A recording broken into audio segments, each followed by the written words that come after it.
Welcome to number 1 news. This is Shravani. గత ప్రభుత్వంలో అడ్డగోలుగా రెచ్చిపోయిన వైసీపీ సోషల్ మీడియా మూకలపై పోలీసులు ఉక్కుపాదం మోపుతున్నారు. ఇటీవల కొంతమంది నేతలపై ఎస్టీ, ఎస్సీ అట్రాసిటీ కేసులు, హత్యాయత్నం, భూదందాలు, సామాజిక మాధ్యమాల్లో అసభ్యకర పోస్టులు, కుల దూషణలు వంటి ఆరోపణలతో కేసులు నమోదవుతున్నాయి.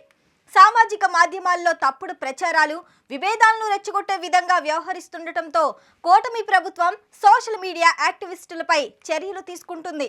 సోషల్ మీడియాలో సమాజానికి ఒరిగే విధంగా సమాచారాన్ని సరసమైన రీతిలో పంచాలని, కానీ ప్రజలను ఆందోళనలోకి నెట్టేలా అప్రజాస్వామిక పద్ధతులు ఉపయోగించరాదని సీఎం చంద్రబాబు అభిప్రాయం వ్యక్తం చేశారు.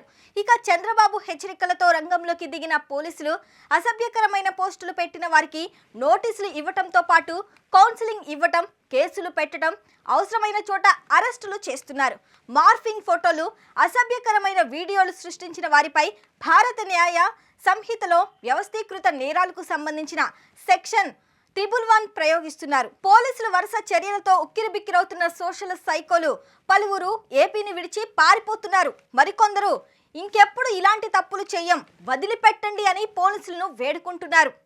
వైసీపీ అధినేత జగన్ను విమర్శించే వారిని టార్గెట్ చేసుకొని సోషల్ మీడియాలో గత 5 ఏళ్లుగా మీడియా వింగ్ చూస్తూ విచ్చలవిడిగా పోస్టులు పెడుతూ కులం పేరుతో దూషిస్తూ వస్తున్నారని కంప్లైంట్ రావడంతో ఇప్పుడు తాజాగా వైసీపీ సోషల్ మీడియా ఇన్ఛార్జిల సజ్జల భార్గవ్ రెడ్డిపై కేసు నమోదైంది.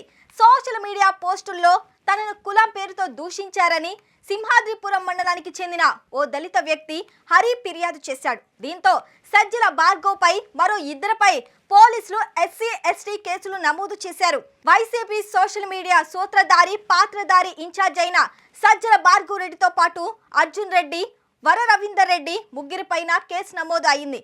ఇంతవరకు తప్పించుకొని తిరుగుతున్న భార్గవ్ ఇప్పుడు వెలుగులోకి వచ్చారు.